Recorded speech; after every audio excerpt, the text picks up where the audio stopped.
اسلام زندہ باد، اسلام زندہ باد، اسلام زندہ باد۔ آج کا بڑا حصہ ما بعد الموت کے حالات پر مشتمل ہے۔ قرآن کریم کو اگر آپ ترجمے کے ساتھ پڑھیں دیکھیں تو شاید یہ کہنے میں مبالغہ نہیں ہوگا کہ قرآن کریم کا شاید 1/3 حصہ وہ مرنے کے بعد کے حالات پر مشتمل ہے۔ قیامت کیسے آئے گی، جنت کے کیا حالات ہیں، جہنم کے کیا حالات ہیں، اور انسان کی موت کے بعد کیا واقعات پیش آنے والے ہیں۔ تقریباً 1/3 حصہ قرآن کریم کا اسی کے اوپر صرف ہوا۔ مقصد یہ ہے کہ انسان اس دنیا میں رہے ضرور، لیکن ساتھ ساتھ یہ بھی پیش نظر رکھے کہ آگے کیا ہونے والا ہے۔ وہ انسان اگر اپنے سامنے رکھے تو اس کی دنیا کی زندگی بھی درست ہو جاتی ہے، اور اگر وہ بھول جائے، موت سے غافل ہو جائے، مرنے کے بعد کے حالات سے غافل ہو جائے، اللہ کے سامنے جواب دہی کے احساس سے غافل ہو جائے تو دنیا کی زندگی بھی خراب ہو جائے۔ تو اصل مقصود اصل میں یہی ہے کہ اس زندگی کی فکر ہم آپ یہاں پر جو بیٹھتے ہیں یہ تھوڑی دیر کے لیے، اصل مقصود اس کا یہی ہے کہ اللہ تبارک و تعالی اس مجلس کے ذریعے اور باہم بیٹھنے کے ذریعے وہ فکر ہمارے دلوں میں پیدا فرما دے، اس زندگی کو بہتر بنانے کی فکر پیدا فرما دے۔ لہذا جو کچھ یہ آ رہا ہے اس آخری باب میں، یہ در حقیقت حاصل ہے پوری تعلیمات کا۔ حضرات صحابہ کرام رضی اللہ تعالی عنہم اجمعین کے دلوں میں نبی کریم سرور عالم صلی اللہ علیہ وسلم نے یہ آخرت کی فکر اور جنت و جہنم کا دھیان اور خیال ایسا جما دیا تھا کہ کسی وقت ان کے دل سے نکلتا نہیں تھا۔ دنیا کی کوئی زیب و زینت، دنیا کی کوئی لذت، کوئی مال و دولت ان کو دھوکہ نہیں دے سکتی تھی۔ وہ جانتے تھے کہ حقیقت حال یہ ہے کہ یہ دنیا کی جو کچھ لذت یا راحت ہے یہ چند دن کی ہے، اس کے بعد جو اصل حقیقت ہے وہ آنے والی ہے۔ ایک نقل و حرکت سے نبی کریم صلی اللہ علیہ وسلم نے یہ بات اس طرح صحابہ کرام کے دل میں بٹھا دی۔ کیسے بٹھا دی؟ حدیث میں آتا ہے کہ ایک مرتبہ نبی کریم سرور عالم صلی اللہ علیہ وسلم تشریف فرما تھے تو کہیں باہر سے کوئی کپڑا آیا، کوئی ریشمی قسم کا بڑا شاندار، اس کے اوپر نقش و نگار بنے ہوئے۔ اب عرب کے رہنے والے سیارہ نشین جنہوں نے اس سے پہلے وہ کپڑا کبھی دیکھا نہیں تھا تو صحابہ کرام کے ہاتھ میں آیا تو وہ ایک دوسرے کو دکھانے لگے، بھائی دیکھو کتنا اچھا کپڑا ہے، باہر سے آیا۔ اس کو ایک دوسرے کو دکھانے لگے، اور ایک سے دوسرے سے تیسرا ہاتھ میں لے رہا ہے اور اس کو دیکھ کر کہہ رہا ہے واقعی ایسا کپڑا کبھی اتنا اچھا پہلے کبھی نہ دیکھا نہ سنا۔ حضور اقدس صلی اللہ علیہ وسلم دیکھ رہے تھے کہ یہ میرے صحابہ یہ اس کپڑے کو دیکھ کر بڑے خوش ہو رہے ہیں اور بڑے اس سے تعجب کر رہے ہیں کہ کتنا اچھا کپڑا ہے۔ تو حضرت صلی اللہ علیہ وسلم نے اس موقع پر صحابہ کرام سے خطاب کرتے ہوئے فرمایا کہ کیا تمہیں اس کپڑے کو دیکھ کر تعجب ہو رہا ہے؟ یہ کپڑا تمہیں بہت اچھا لگ رہا ہے؟ آپ نے قسم کھا کر فرمایا کہ سعد بن معاذ کو رضی اللہ تعالی عنہ، جو ایک صحابی تھے جن کا انتقال ہو گیا تھا، سعد بن معاذ رضی اللہ تعالی عنہ کو جنت میں جو رومال ملے ہیں، یعنی وہ رومال جو ناک پہنچنے کے لیے اور چہرہ صاف کرنے کے لیے جو رومال ملے ہیں، وہ اس کپڑے سے زیادہ درجے بہتر ہیں۔ تو فوراً توجہ دلائی، دل کھنچنے لگا تھا دنیا کی اس زینت کی طرف، دنیا کے اس دولت کی طرف اور اس اچھے شاندار کپڑے کی طرف دل کھنچنے لگا تھا، تو خیال آیا کہ کہیں ایسا نہ ہو کہ میرے یہ صحابہ اس دنیا کی زیب و زینت میں اٹک کر رہ جائیں اور آخرت سے غافل ہو جائیں۔ فوراً تنبیہ فرمائی کہ سعد بن معاذ کو جو جنت میں رومال ملے ہیں وہ اس سے 1000 درجے بہتر ہیں۔ ایک چیز کے اوپر نگاہ تھی نبی کریم صلی اللہ علیہ وسلم کی کہ ان کا دھیان دنیا میں ایسا منہمک نہ ہونے پائے کہ آخرت سے غافل ہو جائیں اور مرنے کے بعد کی زندگی سے غافل ہو جائیں۔ اس واسطے قدم قدم پر مرنے کے بعد کے حالات آپ نے بتائے صحابہ کرام کو، اسی سلسلے کی یہ دو ایک حدیثیں ہیں جو میں یہاں پر اب پڑھ رہا ہوں. اللہ تبارک و تعالیٰ اس کا استحضار، اس کا دھیان ہم سب کو عطا فرمائے اور اس کا اثر ہماری زندگیوں کے اندر پیدا فرمائے. یہ روایت ہے کہ نبی کریم سرور دو عالم صلی اللہ علیہ وسلم نے ارشاد فرمایا کہ جب کسی مومن کی زندگی کا وقت ختم ہونے کو آتا ہے، اللہ تعالیٰ نے ہر ایک انسان کی زندگی کا ایک وقت لکھا ہوا ہے، مقرر کیا ہوا ہے، اس سے آگے پیچھے نہیں ہو سکتا.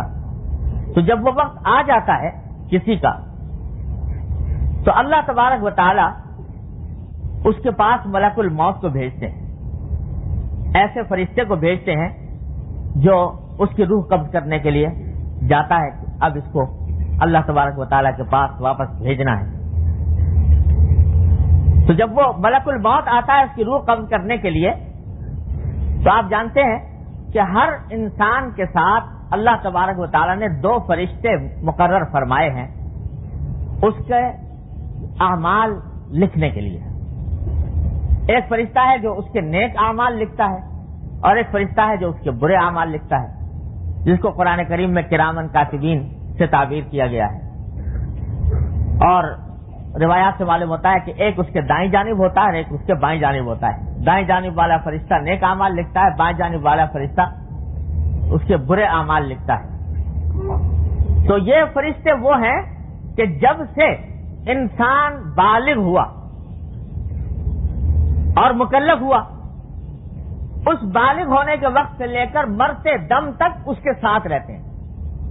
ایک لمحے ایک پل اس سے جدا نہیں ہوتے. اور اس دنیا میں کوئی بھی صحبت اتنی طویل، اتنی مسلسل، اتنی متواتر نہیں جتنی صحبت ان فرشتوں کی ہے. کوئی باپ بیٹے کے ساتھ اتنا نہیں رہتا، کوئی شوہر بیوی کے ساتھ اتنا نہیں رہتا، کوئی دوست دوست کے ساتھ اتنا نہیں رہتا، کوئی قریب عزیز دوسرے عزیز کے ساتھ اتنا نہیں رہتا. لیکن یہ فرشتے وہ ہیں کہ جو کسی لمحے انسان سے جدا نہیں ہوتے، ہر لمحے اس کے ساتھ ہیں. تو اتنی طویل صحبت اور اتنی طویل رفاقت ان فرشتوں نے اٹھائی ہوئی ہے. تو جب اس کے مرنے کا وقت آتا ہے تو وہ فرشتے کہتے ہیں کہ ان ھذا قد کان لنا اخا و صاحبا وقد حان اليوم منه فراق، کہ یہ شخص جس کی روح قبض کرنے کے لیے یہ ملک الموت اس وقت آیا ہے، یہ ہمارا بھائی تھا اور ہمارا ساتھی تھا، کہ اتنی طویل رفاقت ہمیں اس کے ساتھ رہی، اس کے اچھے برے اعمال ہم دیکھتے رہے، اس کے ساتھ رہے. وقد حان اليوم منه فراق، اور اب جدائی کا وقت آ گیا. جب سے بالغ ہوا تھا اس سے لے کر آج تک جدائی نہیں ہوئی تھی، اب جدائی کا وقت آ گیا. تو وہ کہیں گے ملک الموت سے کہ ہمیں ذرا اجازت دیجئے کہ ہم اپنے اس بھائی کے بارے میں اپنا تبصرہ بیان کریں کہ ہم نے اس کو کیسا پایا اور یہ آدمی کیسا تھا. تو ملک الموت کہے گا اچھا بتاؤ یہ کیسا تھا. تو وہ دونوں جو ہیں وہ اپنے اپنے طریقے پر اس کے حالات بیان کریں گے کہ یہ آدمی کیسا تھا. تو کہیں گے اس سے خطاب کر کے، یعنی مرنے والے سے خطاب کر کے کہیں گے کہ ہم تمہارے لیے دعا کرتے ہیں کہ اللہ تبارک و تعالیٰ تم کو جزائے خیر عطا فرمائے. یہ مومن کی بات ہو رہی ہے، یہ مومن کے روح قبض ہونے کی بات ہو رہی ہے. تو وہ کہیں گے کہ اللہ تعالیٰ سے ہم دعا کرتے ہیں کہ تمہیں ہماری طرف سے جزائے خیر عطا فرمائے اور تمہیں اپنی رضائے کاملہ سے نوازے، اور تمہارے جو گناہ ہیں اللہ تعالیٰ ان کی مغفرت فرمائے، اور اللہ تعالیٰ تم کو جنت میں داخل فرمائے. کیوں؟ اس لیے کہ فنعم الاخو کنت والصاحب، تم ہمارے بہترین بھائی تھے، بہترین دوست تھے، بہترین ساتھی تھے. ما کان ایسر مؤونتک، تمہاری ذمہ داری جو ہمیں اللہ تعالیٰ نے ہمارے اوپر ڈالی تھی وہ کتنی آسان تھی کہ ہمیں اس نے مشقت میں نہیں ڈالا، اور کتنا تم اپنے معاملات میں جو کام کرتے تھے وہ ہماری ذمہ داریوں کو کتنی آسانی سے پورا کر دیتے تھے، اور تمہارے گناہ ہم کو اپنے پروردگار کے پاس جانے اور تسبیح و حمد اور تقدیس کرنے سے نہیں روکتے تھے۔ مانا یہ کہ اول تو گناہ ہی تم نہیں کرتے تھے، گناہ زیادہ کرے تو ہر وقت کام بڑھ گیا نا لکھنے کا، تو کام زیادہ بڑھ گیا تو اب ہمیں فرصت ہی نہ ملے کہ ہم اللہ کی تسبیح کریں، اللہ کی حمد کریں، اللہ کا ذکر کریں۔ ہماری اصل خوراک، اصل غذا تو اللہ کی تسبیح ہے، اللہ کا ذکر ہے، اللہ کی حمد ہے۔ اگر ہم ہر وقت لکھنے میں لگتے رہیں تو یہ کام ہمارا چھوٹ جائے۔ تو تمہارے گناہ جو ہیں وہ ہم کو اپنے پروردگار کے حضور حاضر ہونے اور اپنے پروردگار کا ذکر کرنے اور حمد و تسبیح کرنے سے نہیں روکتے تھے۔ تو اس واسطے ہم تمہارے لیے دعا کرتے ہیں کہ اللہ تعالیٰ تم کو جزائے خیر دے، تم سے راضی ہو جائے اور تمہاری مغفرت کرے اور تمہیں جنت میں داخل کرے۔ وہ فرشتے یہ دعا کرتے ہیں۔ جب یہ بات سنتا ہے ملک الموت ان فرشتوں کی زبانی کہ انہوں نے اس کے اوپر یہ تبصرہ کیا، یہ دعا دی اور یہ تعریف کی، تو ملک الموت کہتا ہے کہ اخرج ایھا الروح الطیب الی خیر یوم مر علیک، کہ اے پاکیزہ روح تم اپنے بدن سے آج نکل آؤ، ایک ایسے دن کی طرف تمہیں لے جانا ہے کہ تمہاری ساری زندگی میں سب سے بہترین دن آج کا ہوگا۔ الی خیر یوم مر علیک، پیدائش سے لے کر اب تک جتنی تم نے زندگی گزاری ہے اس ساری زندگی کے مقابلے میں سب سے زیادہ بہترین دن آج کا ہوگا جب تمہیں اس بدن کی قید سے آزاد کیا جائے۔ فَنِعْمَ مَا قَدَّمْتَ لِنَفْسِكَ، تو جو کچھ تم نے اپنی زندگی میں اپنے لیے آگے توشہ بھیجا ہے آخرت کا، وہ بڑا اچھا تحفہ ہے، بڑا اچھا توشہ ہے۔ اخرج الی الروح والریحان، آؤ نکلو اللہ تبارک و تعالیٰ کی رحمتوں کی طرف اور جنت کی خوشبوؤں کی طرف تمہیں لے کر جاتا ہوں، وجنات النعیم، اور نعمتوں والی جنتوں کی طرف تمہیں لے کر جاتا ہوں، ورب علیک غیر غضبان، اور ایسے پروردگار کی طرف تمہیں لے کر جا رہا ہوں جو تم سے ناراض نہیں، تمہارے اوپر اس کا غضب نہیں، تمہارے سے وہ ناراض نہیں۔ یہ ہوتا ہے مومن کے روح کے قبض ہونے کا منظر جو نبی کریم سرور دو عالم صلی اللہ علیہ وسلم نے ان الفاظ میں کھینچا کہ اس شان کے ساتھ مومن کی روح اس کے جسد سے نکالی جاتی ہے، قبض کی جاتی ہے۔ جب اس خیر مقدم کے عالم میں مومن کی روح قبض کی جاتی ہے تو اس کے بعد کے حالات اس کے مطابق ہوتے، جس کی تفصیل اگلی روایت میں آ رہی ہے انشاءاللہ۔ اس کے برخلاف فرمایا کہ اگر کوئی کافر بندہ ہے الیاذ باللہ العلی العظیم، جب اس کے دنیا کے دن ختم ہونے کو آتے ہیں، مرنے کا وقت قریب آتا ہے، اللہ تعالیٰ اس کے پاس ملک الموت کو بھیجتے ہیں، تو اس کے جو اعمال لکھنے والے ہیں فرشتے، وہ بھی یہی کہتے ہیں کہ یہ ہمارا ساتھی تھا اور اب اس سے جدائی کا وقت قریب آ رہا ہے، تو ہمیں ذرا موقع دو کہ ہم اس کے بارے میں اپنا تبصرہ پیش کریں۔ ملک الموت کہتا ہے کہ ٹھیک ہے اپنا تبصرہ کرو، تو وہ ان الفاظ میں تبصرہ کرتے ہیں کہ لعنت اللہ وغضبہ علیہ، اللہ کی لعنت ہو اور اللہ کا غضب ہو اس بندے کو، ولا غفر لہ، اور ہم دعا کرتے ہیں کہ اللہ تعالیٰ اس کی کبھی مغفرت نہ کرے، اور دعا کرتے ہیں کہ ادخلہ النار، اس کو جہنم میں داخل کرے۔ کیوں؟ اس لیے کہ فبئس الصاحب، یہ ہمارا ساتھی تو تھا لیکن بدترین ساتھی تھا۔ ما کان اشد مؤونتہ، اس کی ذمہ داری ہمارے لیے کتنی گراں تھی، کتنی تکلیف دہ تھی۔ اس کے اعمال، اس کے افکار، اس کے عقائد، اس کے خیالات، اس کی خواہشات سب ایسی تھیں کہ ان کو دیکھ دیکھ کر ہمیں تکلیف ہوتی تھی اور ان کو دیکھ دیکھ کر ہمارا دل کڑتا تھا، اور اس کے گناہ ہمیں اپنے پروردگار کی طرف جانے سے مانے ہوتے تھے۔ پروردگار کے حضور حاضر ہونے سے مانے ہوتے تھے. تو جب یہ تبصرہ ملک الموت سنتا ہے تو کہتا ہے کہ اخرج ایھا الروح الخبیث، اے خبیث گندی روح، تو اب جسم سے نکل آ، الی شر یوم مر علیک، تجھے اب ایک ایسے دن میں کی طرف جانا ہے کہ پیدائش سے لے کر اب تک کوئی دن اتنا برا نہیں گزرا تھا جتنا کہ آج تیرے لیے تیرے پر برا دن گزرنے والا ہے. فبئس ما قدمت لنفسک، جو توشہ تو نے اپنے لیے آگے بھیجا ہے وہ بدترین توشہ ہے. اخرج الی الحمیم وتصلیۃ الجحیم، اپنے جسم سے نکلو کھولتے ہوئے پانی کی طرف اور دہتی ہوئی آگ کی طرف، ورب علیک غضبان، اور ایسے پروردگار کی طرف جو تجھ سے ناراض ہے، جس کا غضب تیرے اوپر ہو رہا ہے. اس حالت میں اس طرح اس کو نکالا جاتا ہے.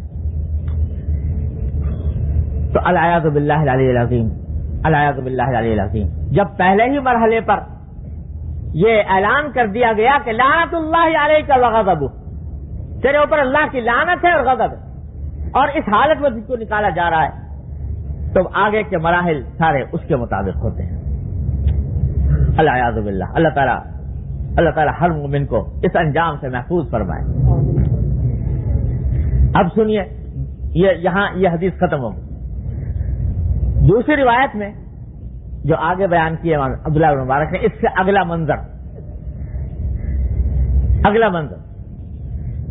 منظر یہ کہ جب روح نکل گئی تو کیا ہوگا؟ روح نکلنے کے بعد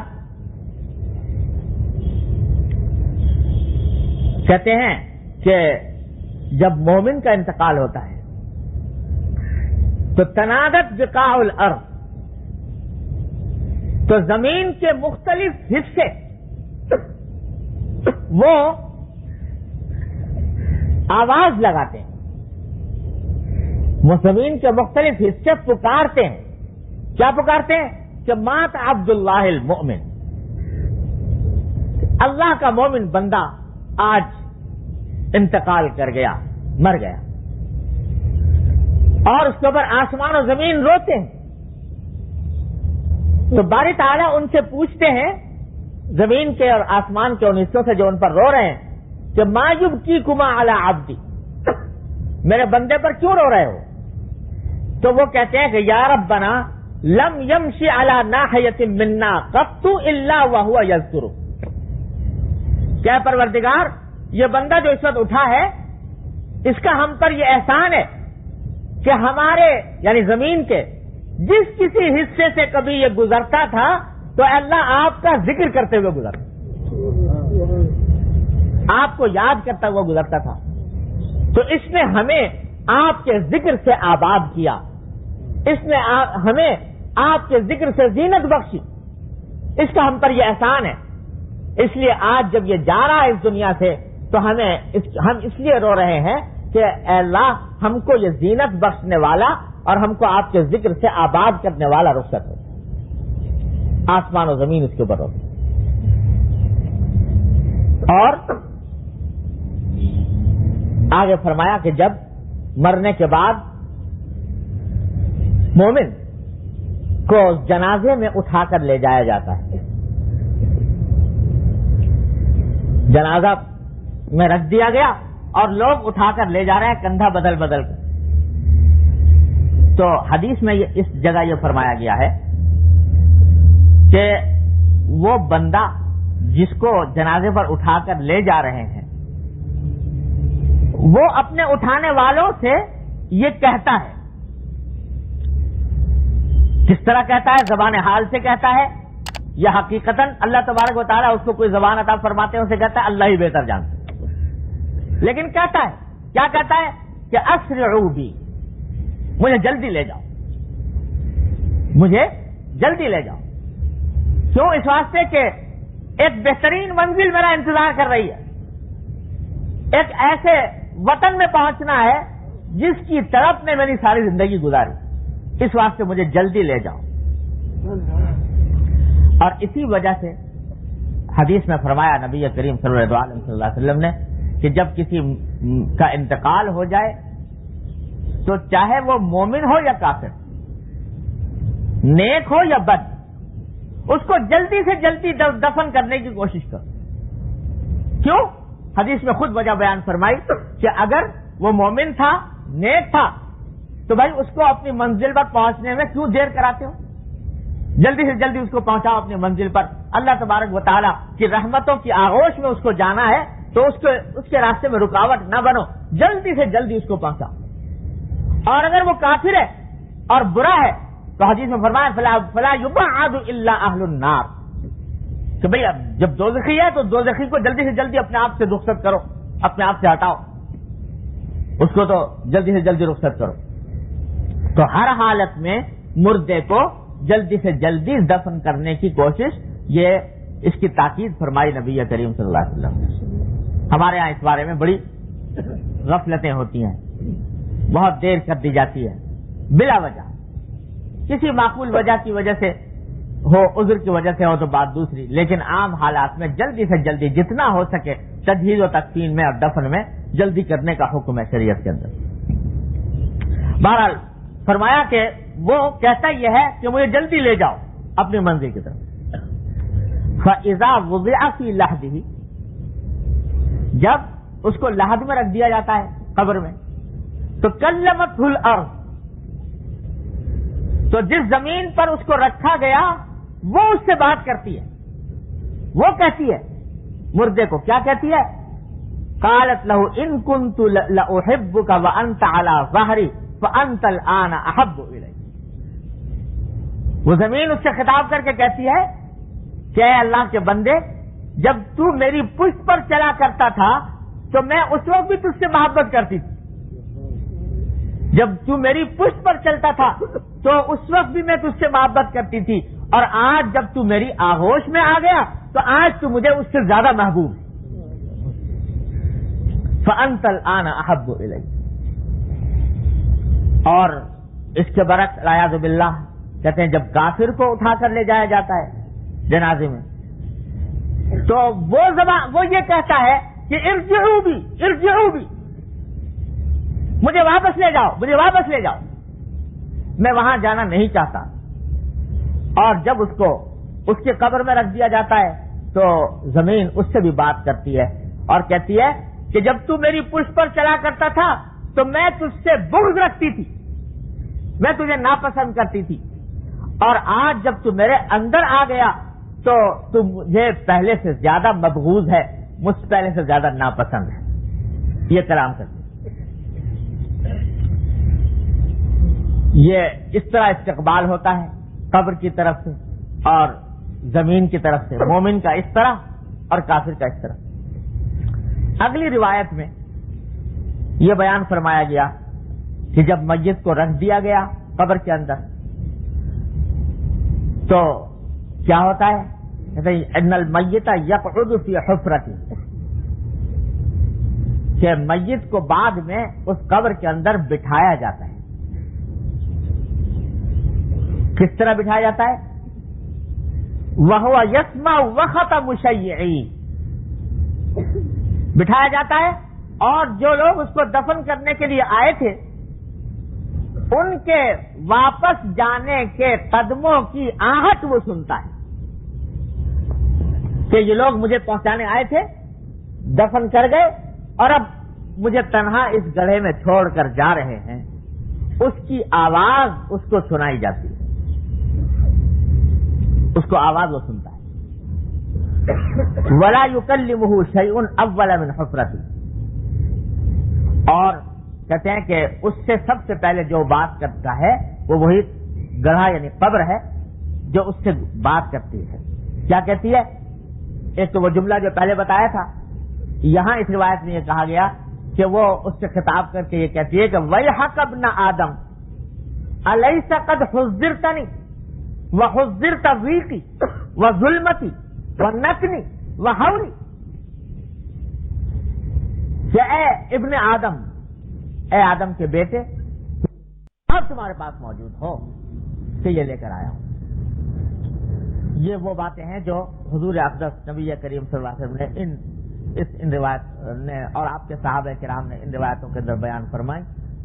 یہ بات تو ہر مسلمان جانتا ہی ہے کہ اس کے بعد منکر اور نکیر کے سوالات ہوتے ہیں، اور اس منکر نکیر کے سوالات کے بعد اگر ایمان اور عمل صالح عطا فرمایا ہے کسی بندے کو اللہ تبارک و تعالی نے، تو یہ قبر کی ظلمت اور قبر کی تنگی اللہ تبارک و تعالی اس کو پھیلا دیتے فرما دیتے، اور اتنی وسعت عطا فرماتے ہیں کہ کما بین السماء والارض بعض روایتوں کے اندر آتا ہے جیسے آسمان اور زمین کے درمیان کی اس قبر کے چھوٹے سے گڑے میں اتنی وسعت پیدا ہو جائے. جنت کی ٹھنڈی ہوائیں اس کو ملتی ہیں اور کھڑکی کھول دی جاتی ہے جنت کی، اور اللہ تعالیٰ فرماتے ہیں کہ نم کنومت العروس، اب سو جاؤ، ایسے سو جاؤ جیسے کہ ایک دلہن سوتی ہے، اور اس طرح سو کر تمہیں کوئی نہیں اٹھائے گا سوائے اس کے جس سے تمہیں بہت زیادہ جو تمہیں پسند ہوگا. یعنی آخرت میں اللہ تبارک و تعالیٰ جب تمہیں اٹھائیں گے جنت کے لیے، جنت میں لے جانے کے لیے، اس وقت تک تمہارے اوپر ایک حسین اور خوشگوار اور میٹھی نیند تمہیں عطا کر دی جاتی ہے. نم کنومت العروس. اور اگر خدا نہ کرے اعمال خراب ہوں، العیاذ باللہ العلی العظیم، اعمال خراب ہوں، تو اسی قبر کے اندر یہ قبر ہی ظلمت کا اور عذاب کا منظر پیش کرتی ہے. اس میں خدا جانے عذاب کی کیسی کیسی قسمیں اللہ تبارک و تعالی نے پیدا فرمائی ہوئی ہیں. اسی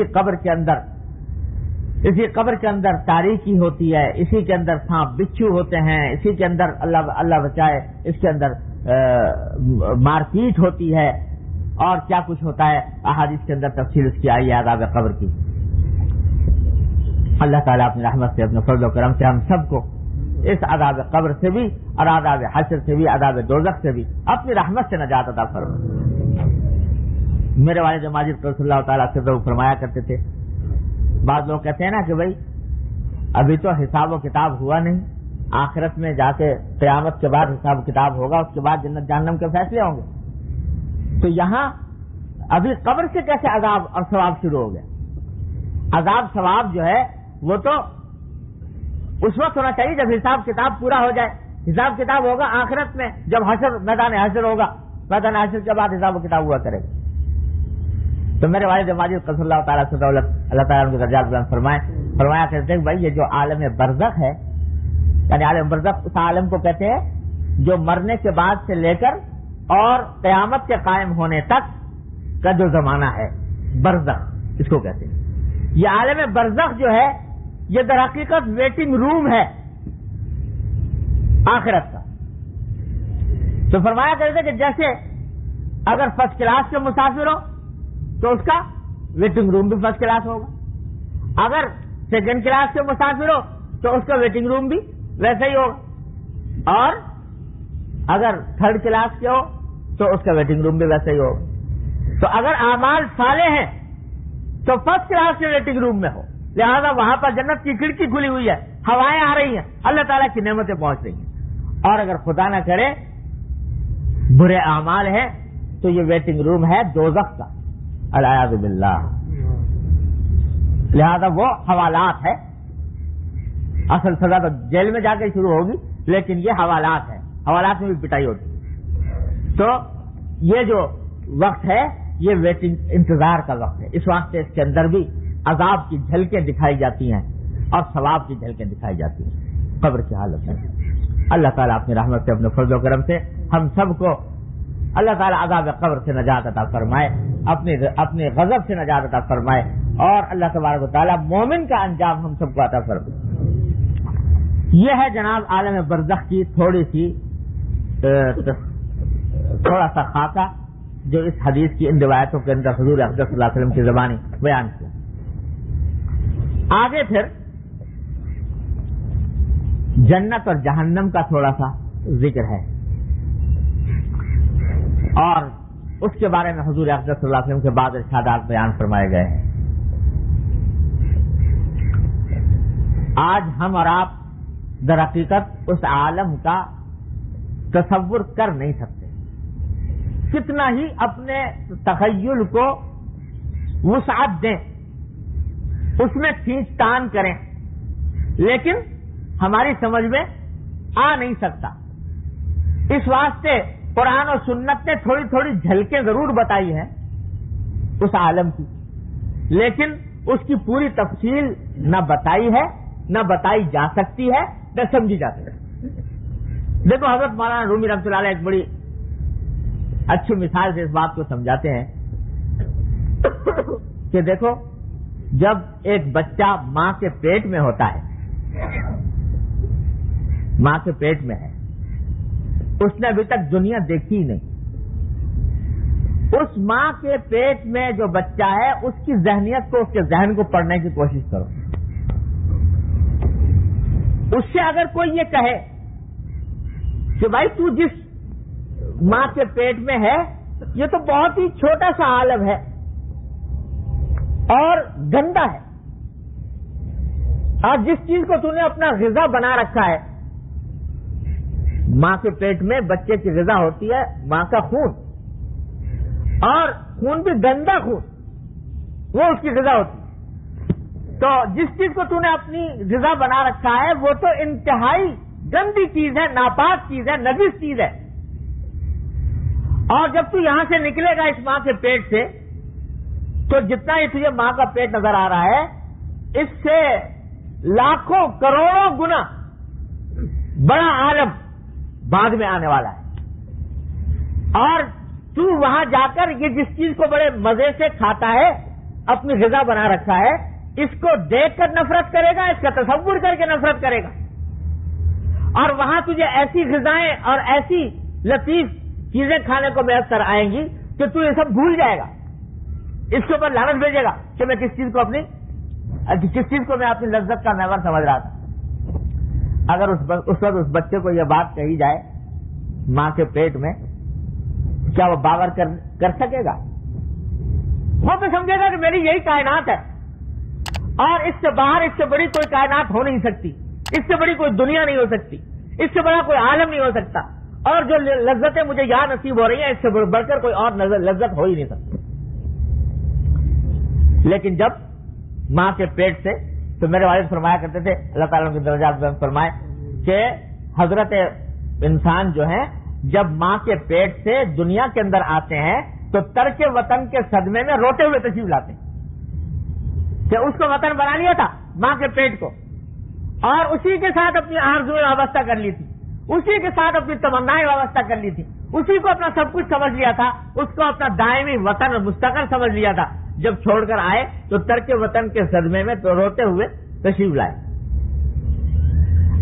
یہاں آئے تو آنکھیں کھلی کہ واقعی جس عالم میں تھے وہ تو کوئی اس کی حقیقت نہیں تھی، اور وہ کتنا گندا عالم تھا، کتنا ناپاک تھا، کتنا برا تھا، اور اب دنیا کے اندر آ کر میں جو آیا ہوں یہ ہے در حقیقت دیکھنے کی چیز، یہ ہے رہنے کی چیز، یہ ہے وطن۔ اور تھوڑے دن تک اپنے کمرے کو اپنی دنیا سمجھتا ہے، کہ اس لیے کمرے سے باہر نکلا ہی نہیں۔ کوئی کہے کہ بھائی تو جس کمرے کو دنیا سمجھ رہا ہے یہ حقیقت میں یہ تو دنیا کا کروڑواں اربواں حصہ بھی نہیں ہے۔ وہ کہا کہ توبہ، ابھی تو وہ چھوڑ کر آیا ہوں ایک عالم، اس سے تو یہ پتا نہیں 1000 گنا زیادہ بڑا ہے کمرہ، اب کہتے ہو اس سے بھی بڑا ہوگا، تو اس سے بڑا کہاں سے ہو سکتا ہے؟ اس کا تصور نہیں آئے گا۔ پھر جب ذرا نکلا تو معلوم ہوا کہ صاحب یہ مکان جو ہے یہ، اس میں اور بھی صحن بھی ہے، اس میں اور کمرے بھی ہیں، اس کی وسعت کا اندازہ ہوتا ہے، اسی کو سب کو سمجھتا ہے۔ وہاں سے نکلتا ہے تو کم از کم اپنی بستی کو، اپنے گاؤں کو، اپنے شہر کو سب سے بڑا سمجھتا ہے، اور اگلے کی کا تصور نہیں آتا۔ یہاں تک کہ اگر جب بڑا ہو گیا، عقل آ گئی، سمجھ آ گئی، تو اب کیا ہے؟ اب کہتا ہے کہ یہ دنیا ہی دنیا ہے، یہی میرا وطن ہے، یہی میرا عالم ہے، اور جو کچھ لذتیں مجھے یہاں نصیب ہیں اس سے بڑھ کر کوئی اور لذت ہو نہیں سکتی، جو دولت مجھے یہاں نصیب ہے اس سے بڑھ کر کوئی دولت نہیں ہو سکتی۔ لہذا اگر کوئی اللہ کا بندہ آ کر بتاتا ہے کہ ارے بھائی یہ تو دنیا جس کے اندر تو اس وقت گھرا ہوا ہے یہ تو ماں کے پیٹ سے بھی زیادہ گندی چیز ہے، اور جن کی خاطر تو لڑائی جھگڑے کر رہا ہے، یہ لڑائی جھگڑے جن چیزوں کی خاطر کر رہا ہے، ایک عالم ایسا آنے والا ہے کہ اس میں اس سب کو تو گندا سمجھے گا، قابل نفرت سمجھے گا کہ میں کس بات کے اوپر احمق بنا کرتا تھا، اب ماننے کو تیار نہیں، کہتا نہیں اس دنیا سے باہر کوئی چیز نہیں، میں تو یہی ہوں اور اسی کی دنیا کی لذتیں ہیں، اسی کی راحتیں ہیں، اسی کی دولتیں، اسی میں مگن ہے، اسی کی دوڑ دھوپ میں لگا ہوا۔ لیکن انبیاء کرام علیہم الصلوۃ والسلام آ کر بتاتے ہیں